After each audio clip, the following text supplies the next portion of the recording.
नमस्कार, स्वागत है आप सभी का हमारी खास पेशकश में। आपके साथ मैं हूं मोनिका सिंह।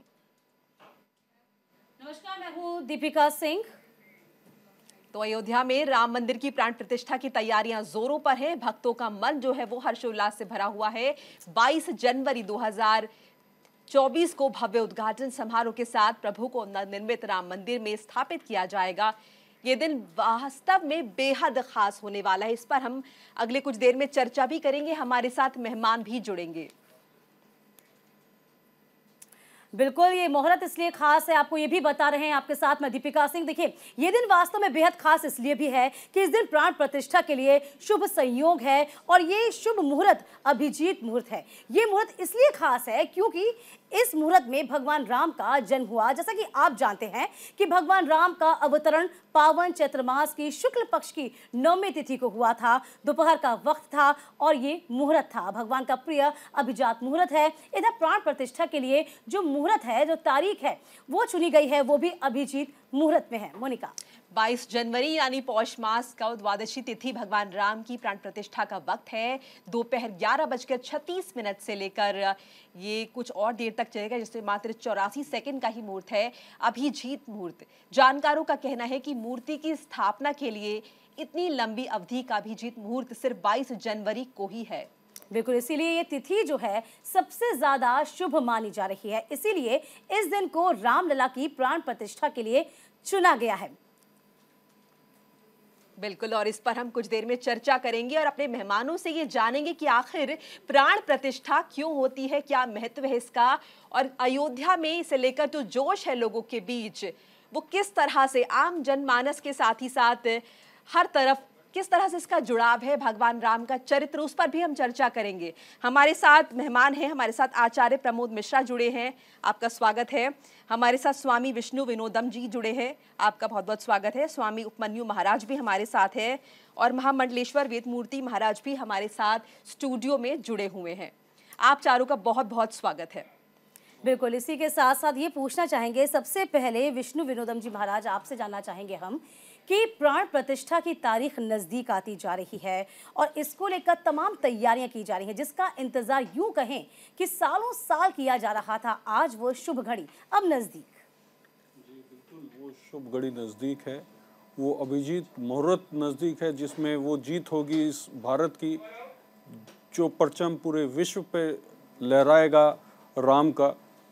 और ऐसे में देखा जा रहा है राजनीति भी बहुत ज़ोर शोरों से हो रही है, जहाँ पर देखा जा रहा है कि विपक्ष कहीं ना कहीं ये चाह रहा है कि राम मंदिर के न्योते पे ना जाए, और कहीं ना कहीं शंकराचार्यों पर भी इसी तरीके की बातें आई हैं। तो ये सोचने वाली बात है कि ऐसे समय पर जहाँ देश एक होना चाहिए था, वहाँ खंड खंड में अब बढ़ता हुआ दिखाई दे रहा है। और इससे एक चीज़ प्रतीत होती है, जो हमारे को बचपन में सिखाया जाता था कि मजहब नहीं सिखाता आपस में बैर करना, इसकी साइकोलॉजी अगर खोल करके देखें तो मजहब ही सिखाता है आपस में बैर करना। तो ये कहीं ना कहीं होता हुआ आपको जल्दी से दिखना भी शुरू हो गया है।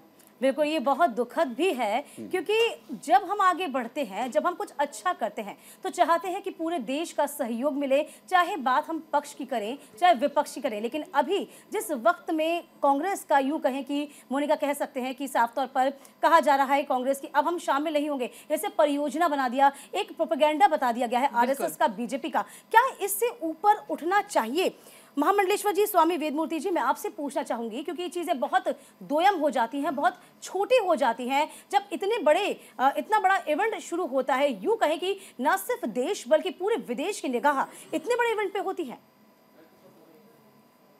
सर्वप्रथम न्यूज इंडिया के सभी दर्शकों को, जो भव्य दिव्य राम मंदिर का निर्माण और प्राण प्रतिष्ठा होने जा रहा है अयोध्या की पुण्य धरा पे, सबको बहुत बहुत बधाई और शुभकामनाएं। और सर्वप्रथम भगवान विघ्न विनाशक गणपति जी से प्रार्थना करते हैं कि जो हमारा प्राण प्रतिष्ठा का कार्यक्रम होने वाला है वह निर्मलता पूर्वक परिपूर्ण हो।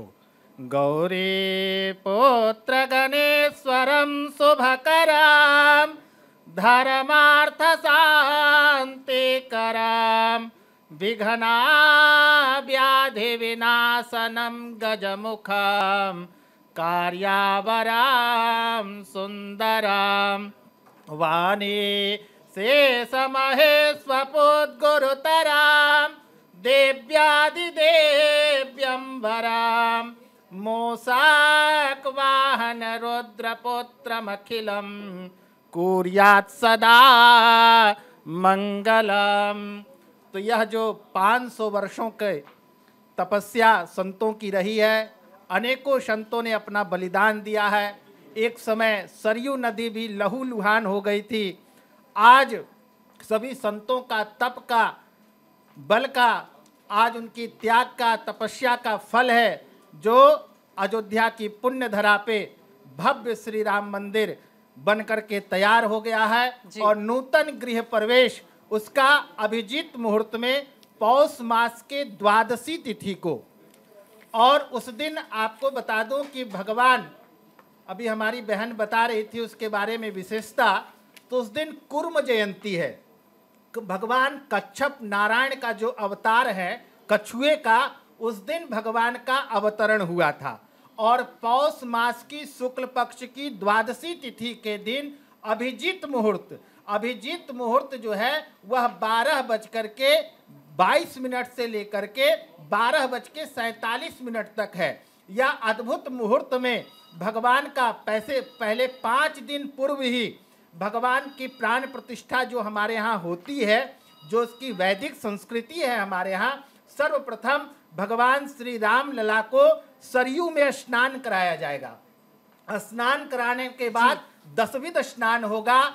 उसके बाद जलाधिवास, भगवान जल में रहेंगे। अनाधिवास, फिर भगवान को अन्न में रखा जाएगा। फिर पुष्पाधिवास, भगवान फिर फल में रहेंगे। फिर अनाधिवास, तब जाकर के 22 जनवरी को अग्नि उत्तारण किया जाएगा। नमस्ते हर्षे सो चिखे, नमस्ते अस्वर चिखे, अन्यास्ते पांतु हेतया, अस्मभ्यगुम शिवो भव। इन मंत्रों के द्वारा अग्नि उत्तारण करके, क्योंकि अग्नि जो है वह किसी भी अशुद्ध चीज को शुद्ध प्रदान करती है, तो उससे पूर्ण रूप से शुद्ध होगा। और तब जाकर के उस समय तक आप देखेंगे कि भगवान राम लला के दोनों आंखों में पट्टी बंधी रहेगी, जब तक वह अद्भुत अलौकिक मंत्र को वह 3 बार बोला जाता है। वो भी मैं आप सबको आगे बताऊंगा। तो यह अद्भुत मंत्रों से प्राण प्रतिष्ठा की जाएगी। जी बिल्कुल। स्वामी उपमन्यु जी महाराज, मैं पहले आपसे ये जानना चाहूंगी, हम जिस प्राण प्रतिष्ठा के बारे में चर्चा करें, जिसके बारे में पूरा देश जानना चाहता है, जिसका इंतजार हो रहा है, सरल शब्दों में अगर आप हमारे दर्शकों को बता पाए कि आखिर प्राण प्रतिष्ठा होती क्या है, इसका इतना महत्व क्यों है, ये क्यों? प्राण प्रतिष्ठा के बारे में आचार्य जी ने और हमारे जो महामंडलेश्वर हैं, इन्होंने बहुत विस्तृत से बता दिया। इसमें इस टाइम इनसे हट के बताने के लिए मेरे पास कुछ शेष नहीं है। मैं केवल एक बात बताना चाहता हूं कि जो अभी अभी हुआ कि ये विरोध क्यों है, जो हमारे इन्होंने बताया कि इस टाइम भारतवर्ष में विरोध क्यों हो रहा है। इसका मूल कारण क्या है कि कांग्रेस और विपक्षी दल अपनी हार समझ रहे हैं, इसको धर्म से नहीं जोड़ रहे, हार और जीत से जोड़ रहे हैं, जो कि गलत है। अगर कोर्ट का और सुप्रीम कोर्ट का फैसला आया है तो वो सबको मान्य होगा, और इनके दिल में उस कोर्ट को फैसले को मानने की अभी भी इच्छा नहीं है, अभी भी कह रहे हैं ये गलत है। हम लोगों ने न्याय की लड़ाई लड़ी है और कोर्ट का फैसला माना है, ना कि हमने कोई समझौता किया है और ना कोई हाथ जोड़े हैं कोर्ट का। और कांग्रेस और विपक्षी दल केवल कोर्ट का फैसला जो है उसको मना करना चाहते हैं कि यह कोर्ट का फैसला सही नहीं है, यह धर्म से जुड़ा हुआ, जबकि कोर्ट के फैसले के आगे इनको नहीं बोलना चाहिए और मान्य करना चाहिए। और कहते हम नहीं जाएंगे, ये किस मुंह से जाएंगे, ये बताइए किस मुंह से जाएंगे जिसने हमारे राम जी के पीछे 20-20 वकील खड़े कर दिए हों और वो मुकदमा 49 से लेके आज तक चलता हो, वो किस मुंह से जाएंगे, किस शकल से जाएंगे? इनकी तो शकल दिखाने लायक नहीं है। बिल्कुल, देखिए कभी राजनीति से हमें ऊपर उठना चाहिए, बिल्कुल, और सोचना होगा। हम लोग जो है सबसे पहले मनुष्यता होनी चाहिए, बिल्कुल, फिर धर्म के हिसाब से होनी चाहिए। दीपिका, जिस अभी हमारे बात कुछ देर पहले कर रहे थे कि कांग्रेस के इस फैसले के बाद कहीं ना कहीं रोष व्याप्त होगा। देखिए वो चीजें देखनी पड़ेगी, कांग्रेस को समझनी पड़ेगी। बिल्कुल। देखिए अयोध्या के बारे में कहा जाता है प्रमोद मिश्रा जी, मैं आपके पास आती हूँ कि अयोध्या जिसका अर्थ होता है अयुद्ध, अर्थात जिस युद्ध के द्वारा प्राप्त ना किया जा सके, तो वो जहां से प्यार प्यार हो, युद्ध की बात ही नहीं हो, महिमा क्या होगी वो आप और हम समझ पा रहे होंगे। प्रमोद जी कहते हैं परोक्षे कार्यहंतारम प्रत्यक्षे प्रियवादनम वरद यत्तादृशम मित्रम विश्व कुंभम पयोमुखम। जैसा कि अभी जगत गुरु चर्चा कर रहे थे, महामंडलेश्वर महाराज और आदरणीय हमारे जो भी सज्जन हमारे साथ हैं, सबकी चर्चा लगभग समान रही है। और यहाँ पर आपका प्रश्न ये रहा कि अयोध्या वो नाम है जहाँ पर कभी युद्ध न हुआ हो या युद्ध की चर्चा कभी न होती हो, लेकिन आज जो हम वर्तमान में देख रहे हैं, आए दिन आए समय में युद्ध की चर्चा ही चलती रही है और युद्ध के कारण ही लगभग इतनी प्रतीक्षाएं हम लोगों ने 500 वर्षों की है। अच्छा, अब वहाँ की महिमा, जब भगवान राम का राज्याभिषेक हुआ पुनः वन से आने के बाद में, कहते हैं कि भगवान जब वहाँ विराजमान हुए तो जो भी चाहे वो बकरी हो या बाघ, एक घाट पर पानी पीना ये वहाँ की मर्यादा थी, वहाँ का लोकाचार था, वहाँ का शासन था, वहाँ का अनुशासन था। हर कोई राम राज बैठे त्रिलोका हर्षित भये गए सब शोका। जब राम भगवान वहाँ बैठते हैं तो त्रिलोकी के स्वामी जब विराजमान होते हैं तो हर किसी के अंदर हर्षण आता है, हर कोई प्रसन्न होता है, हर किसी के अंदर हर्षणा होती है। और गए सब शोका, कोई किसी प्रकार से कोई शोक नहीं होता, कोई दुख नहीं होता, कोई तकलीफ किसी को नहीं होती, एक दूसरे से प्रेम होता है, हर एक दूसरे की भाषा समझते हैं, एक दूसरे का सहयोग करना, ये वहाँ की उस समय की नीति थी। तो अयोध्या वो दिव्य भूमि है, आज पुनः वही समय दोहरा रहा है। और रही बात, अभी चर्चाएं चल रही हैं, आपके माध्यम से हमने सुना भी, कुछ लोग नहीं जा रहे हैं या उनको निमंत्रण मिला है, क्योंकि ये विषय इसलिए मैं बोल रहा हूँ, मेरा प्रश्न नहीं था कि बोलना इसलिए पड़ रहा है क्योंकि कहते हैं कि भाग्योदयेन बहुजन्म समर्जितेन, जब भाग्योदय होता है, और आज का नहीं बहु जन्मों का, पूर्व जन्मों का जब भाग्योदय होता है, वह पुण्यों का पुंज जब उदय होता है, तब संस्कृति से, संस्कार से, धर्म से, तीर्थ से या अनुष्ठानों में सम्मिलित होने का अवसर प्राप्त होता है। यहाँ पर मेरा मानना यही है कि जो पीछे, अच्छा दूसरी बात, कर्मों का फल भी मिलता है, ये भी सनातन की पद्धति है, ये सनातन की संस्कृति है। तो पीछे जो कर्म किए हैं, लगभग पीछे 70-80 सालों में जो कर्म किए गए हैं, उसका फल भी कहाँ जाएगा? तो ये तीर्थों से, देवताओं से कैसे जुड़ेंगे, कैसे जा पाएंगे, यह भी संभव नहीं है। इसलिए कहीं ना कहीं से बुद्धि में खुराफातें आती हैं, बुद्धि विकृत होती है, और जब बुद्धि में विकृत होगी तो कैसे वहाँ नजदीक जाएंगे। इसलिए ये जो न्योते ठुकराए जा रहे हैं, इसलिए बुद्धि पीछे भाग रही है, उनके भाग्य में नहीं है, उनके भाग्य में नहीं है। बिल्कुल बिल्कुल महाराज जी, उनके कर्म इतने खराब, आप सही कह रहे हैं, उनके कर्म इतने खराब हैं कि उनके भाग्य में नहीं है। आप बिल्कुल सही कह रहे हैं। तो उन्होंने ये भी कहा कि भगवान जो है काल्पनिक है, राम सेतु, जबकि राम सेतु का अर्थ है, कहते हैं राम से तू, अगर राम है तो वो उससे हमें, संसार है, जगत है, राम से तू, ये कहा गया। जब हम राम को मानते हैं तो राम से ही मैं हूँ, राम से ही मैं हूँ, ऐसा। हाँ, तू राम से ही है जी। तो इसलिए जो है कहा जाता है कि अयोध्या की जो वहाँ की दिव्यता है, वो भव्यता है, वो शायद कोई देवतुल्य होगा, वही समझ पाएगा, वही जाने का जो है अवसर प्राप्त होगा उसके लिए, वही पहुँच पाएगा। और जहाँ कहीं नहीं मन में कपट है, मन में छल है, मन में दोष है, मन में ईर्षा है, तो कहाँ ईश्वर बुलाएंगे, कहाँ जा पाएगा वो? जी वेद मूर्ति महाराज जी, छोड़िए उन लोगों को जो नहीं जा रहे, हम वो बात नहीं करते। हम यहाँ कार्यक्रम उन लोगों के लिए रख रहे हैं जो ये सुनना चाहते हैं कि आखिर 22 जनवरी को जो कुछ हो रहा है उसकी क्या महत्वता है, वहाँ पर क्या क्या होगा। तो आप हमारे दर्शकों के लिए बताइए 22 जनवरी का महत्व। देखिए, अभी जैसा हमारे ब्राह्मण देवता ने कहा, कर्म प्रधान विश्व करी रचि राखा, जो जस करहि सो तस फल चाखा। देखिए, हमारे यहाँ सप्तपुरी बताया गया है, अयोध्या, मथुरा, माया, काशी, कांची, अवंतिका, पूरी, द्वारावती, शैवा, सप्तैता मोक्षदायिका। ये 7 तीर्थों में मात्र चले जाने से उनको मोक्ष की प्राप्ति हो जाती है।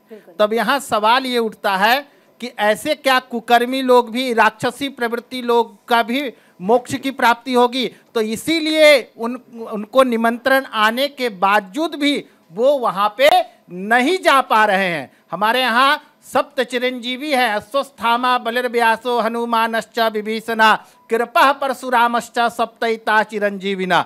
तो भगवान राम लला जिसको बुला रहे हैं, भगवान राम का निमंत्रण जिनको प्राप्त हो रहा है, वही उस पुण्य धरा पर पे पहुंच पाएंगे।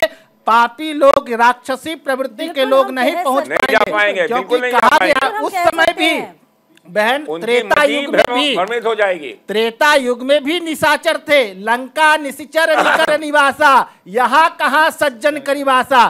तो उस समय भी निशाचर थे, आज वही निशाचर लोग, राक्षसी प्रवृत्ति के लोग, और कहते हैं कि आज मोदी सरकार और बीजेपी जो है वो राम मंदिर का निर्माण को लेकर के इवेंट बना रही है और राजनीतिक रोटियां सेक रही है। तो भैया आप लोग भी सेको ना, अभी काशी और मथुरा बाकी है, वो दोनों जगह अयोध्या झांकी है, काशी मथुरा बाकी है, सभी यही कह रहे हैं। बिल्कुल बिल्कुल। देखिए, राम नाम बस एक अधारा, उतरही भव सिंधु को पारा, ये बहुत बड़ी बात है। और वाकई जब हम भगवान श्री राम का जिक्र करते हैं, जिस तरीके से आपने बताया, जो पुरी है उनमें सबसे पहले यदि जिक्र आता है, सबसे पहले जो पौराणिक मान्यता आती है वो अयोध्या की आती है। विष्णु जी, कैसे आप इस चीज को हम कह सकते हैं कि राम जी का जो चरित्र होता है, वो चरित्र कैसे आम जनता या आम इंसान अपने जीवन में चरितार्थ कर पाती है? हालांकि राम को पार पाना ये आम जनता के या आम जन के वश की बात नहीं है, लेकिन वो जो चरित्र है, वो जो गुण है, चाहे हम बात करें अच्छे पिता की, अच्छे बेटे की, अच्छे पति की, हर एक गुण श्री राम जी में मौजूद है। आज उस पर ही हम चर्चा करते हैं, उस भव्य अयोध्या मंदिर की बात करते हैं। विष्णु जी जी, देखिए, राम के चरित्र की बात करें तो उनका चरित्र तो इतना महान है, इसीलिए उनको भगवान और अवतार इस धरती पर माना गया कि जब उन्हें राज्य मिल रहा था और अगले ही दिन पता चलता है कि उनके हाथों से वो राज्य चला जाता है, उसके बावजूद भी उनके ऊपर कोई शिकन नहीं देखी गई। तो ऐसा चरित्र जिसने इतने बड़े साम्राज्य का अंत किया हो, रावण के, जिन्होंने सिर्फ सबरी के बेर खाकर और वानर यानी जो जंगलों में रहने वाले वो नर थे, वो वानर, उनको लेकर के उन्होंने इतनी बड़ी सेना तैयार करके रावण का अंत किया। तो ऐसे भगवान के चरित्र का वर्णन जितना भी किया जाए वो कम है। और मुझे ऐसा लगता है कि राजनीति अब यहाँ से बहुत बड़ी शुरू होगी, जो इसका आगाज भारत, देखिए, राजनीति तो कहते हैं ना कि वो अंग हो गया है, राजनीति तो होती ही है। देखिए, लेकिन बिल्कुल राम के जगह नाम नहीं होनी चाहिए। नहीं, सब जगह होनी चाहिए। धर्म का मतलब ही राजनीति से। ये राम मंदिर अगर बन रहा है तो जाहिर सी बात है कुछ लोगों को इस मंदिर से दर्द होगा, और जिनको दर्द होगा वहीं से पीड़ा शुरू होगी, और पीड़ा शुरू होगी तो राजनीति शुरू होगी। 550 वर्ष का ये एक लंबा,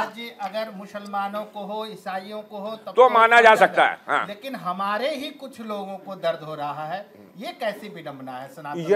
यही तो विडंबना है कि घर का भेदी लंका ढाए। वो भी अभी वर्तमान के सर्वोच्च पद पर आसीन हमारे यहाँ कहा गया है, शंकरम शंकराचार्य बिल्कुल केशवम बादरायणम, मुझे ऐसा लगता है भाष्य कृतौ वंदे भगवंतो पुनः पुनः। तो बताइए, ऐसे पीठ पर विराजित होकर के और किसी एक राजनीतिक पार्टी की विचारधारा पर चल रहे हैं, तो ये ऐसे पद पर बैठे लोग जो शंकराचार्य पर सुशोभित हैं और वो राम के प्रति ऐसा बात बोले, ये शोभनीय नहीं है। और देखिए, हमारे यहाँ सभी आदर के पात्र हैं, लेकिन वो कह रहे हैं कि वहां पर शास्त्रोक्त विधि से हो, वेदोक्त विधि से हो। आपको कैसे पता चल गया कि वहां शास्त्रोक्त विधि से नहीं हो रही है, वेद मंत्रों का पाठ नहीं हो रहा है? हमें पता है। आप आइए वहां पर आकर के देखिए, जितने भी वहां विद्वत ब्राह्मण गए हुए हैं वो शुक्ल यजुर्वेद मध्यांजनी शाखा तस्वर कंठस्थी कृतवान, सभी लोगों को शुक्ल यजुर्वेद, अथर्ववेद, सामवेद, चारों वेदों का पारायण करने वाले वहां विद्वत ब्राह्मण गए हैं। और अभी मैं आप सबको न्यूज इंडिया के माध्यम से बताऊं कि वहां पर जो कोषाध्यक्ष हैं स्वामी गोविंद देवगिरी जी महाराज, आज के समय में वो विद्वत जो है विद्वान है, और उनकी अध्यक्षता में कम से कम पूरे भारत में 150 गुरुकुल चल रहा है। आज मैं न्यूज इंडिया के माध्यम से पूछना चाहूंगा, जो शंकराचार्य जो है राम मंदिर के ऊपर सवाल उठा रहे हैं, आपकी अध्यक्षता में कितने गुरुकुल चल रहे हैं, कितने वेद पाठी ब्राह्मण तैयार हो रहे हैं? 65 साल का कांग्रेस का जो असर है, ये इस टाइम शंकराचार्यों के ऊपर चढ़ा हुआ है। 65 साल का महाराज अपने आप शंकराचार्य, ये कुकर्म है। कि देखिए, 65 साल में जो उन्होंने अन्न खाया, कांग्रेस का जो अन्न खाया, ये कांग्रेस उसका का लगा है। दान खा करके इन शंकराचार्य देखिए, बहुत जरूरी ये हो जाता कांग्रेस का है अन्न कि खा हम के ही अपनी इनकी जड़ों मति भ्रष्ट से हुई है। जुड़े रहें। और ये मौका है इतना बड़ा, जब उत्सव हो रहा है, ये प्राण प्रतिष्ठा कोई अभी का नहीं है, ये लंबा इंतजार है, 550 साल का इंतजार है, जिसे आज हर भारतवासी अपनी आंखों से देखेगा। मोनिका, बिल्कुल, ये श्रद्धा का मामला है, ये आस्था का मामला है, जिस पर खामखा राजनीति हो रही है। एक छोटा सा ब्रेक हम ले रहे हैं और फौरन हाजिर हो रहे हैं।